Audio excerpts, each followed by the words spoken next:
Hello，各位大家好，我是王白目标，希望各位赚钱的时候多赚一点，亏钱的时候少亏点。然后今天我们在聊盘面之前，先教大家一招，就是如何判断长时间的一个趋势以及你开单的方向啊。然后这个是拜币，然后这个是 BTC USDT 的永续合约交易对啊。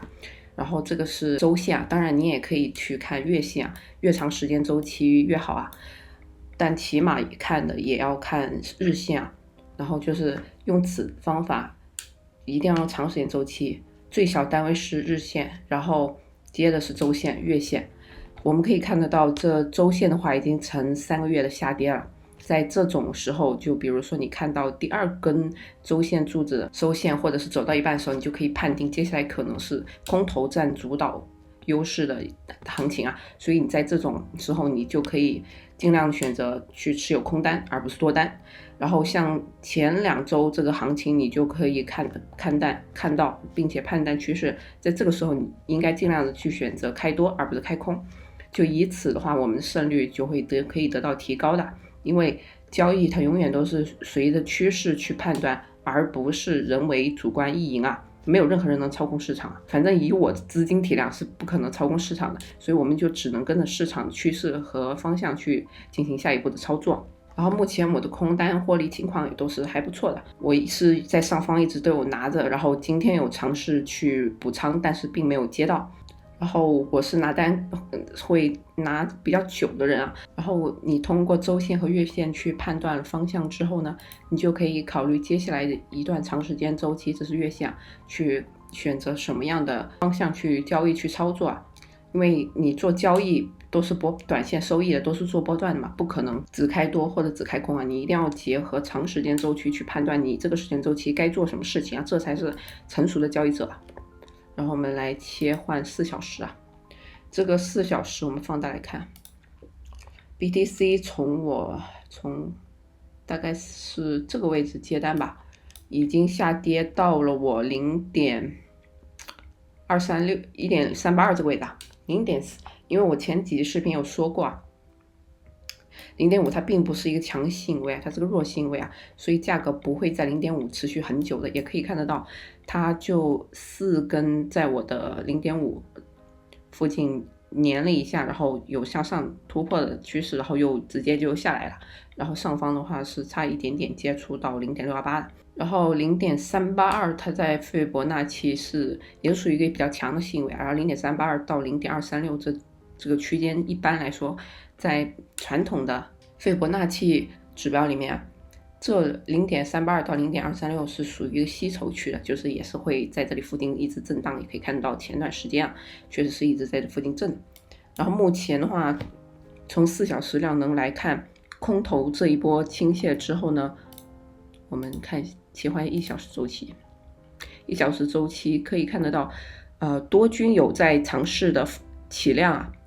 想挽回这个劣势啊，但是空军依然跟他难舍难分啊，就是空军也在很用力的向下压制啊。然后目前的话，再切换一下15分钟来看一下，15分钟也看得到，就这一波上来，这一波交易量就是很垃圾，大家看得到对比很明显啊。然后多军我可以画下图，然后这是我自己的手绘量能图啊，就是这个是属于稍微进阶一点的，在单交理论啊，然后这不是特别重要啊，就感兴趣我改天也可以教大家绘制啊，这个并不影响你观察量能啊，然后这个只是辅助你去交易的。然后可以看到就下方的多头跟空头站桩很焦灼啊，双方就是呈现一个趋势和态势，就是大家都是在附近这几个15分钟都是站桩非常焦灼的，也可以理解啊，因为就有人想卖就一定会有人想买啊，因为这是一个很大的市场。然后我认为可以观察一下0.382一线啊，价格很有可能会在我的0.382上下乱窜一下。然后的话，最近确实是由空头主导的一个趋势啊，然后也可以继续观察量能。如果多头没有持续发力啊，以4小时级别为例啊，如果多头没有出现像这附近这几个4小时这样的空头主量能，我就认为价格很有可能会围绕着0.382到0.236在这附近比较大的空间去震荡啊。当然反之，如果接下来空头持续的用力，就是有这样子的量级，或者是多军毫不作为，或者是多军的量能特别少，很有可能再继续下探。以太坊我们也先切换到周线啊，周线的话跟大饼我刚刚说的也是一样的，已经呈现了2周的下降趋势了，然后在这附近你就可以考虑以空单为主啊，然后再观察一些月线，月线也可以看得到留下了上影线之后，然后目前下方的实体星收住也还是比较实心的，然后在由多头主导的时候，你是可以尝试去开多，然后在由空头主导，你就可以尝试去开空啊，就什么时候干什么事情啊。接下来我们看一下4小时，4小时的话也可以看到，以太坊是跌破了我0.5的位置，因为0.5它不是一个强行为，所以价格不会在这里停留太久，或者是压根不会停留啊。然后目前是还没有到我0.32位置，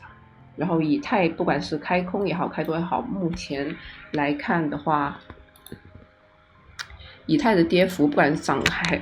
也好，还是跌也好，都是比大饼要更刺激的。所以以太我的止损，我个人止损有时候会放到4到6个点左右，然后大饼的话我是3个点止损，也就是30%啊，10倍更改。然后以太其实跟大饼走的是很相似的，我觉得我刚刚说的那一套搬用在以太身上也是很合理的。就如果以4小时单位级别为一个矢量度的话，如果多头没有像空头这几个4小时这样的力气啊，很有可能会去下探。但是如果下方的空头和多头都在缩量，价格确实是很有可能围绕着我的0.38在这附近震荡的。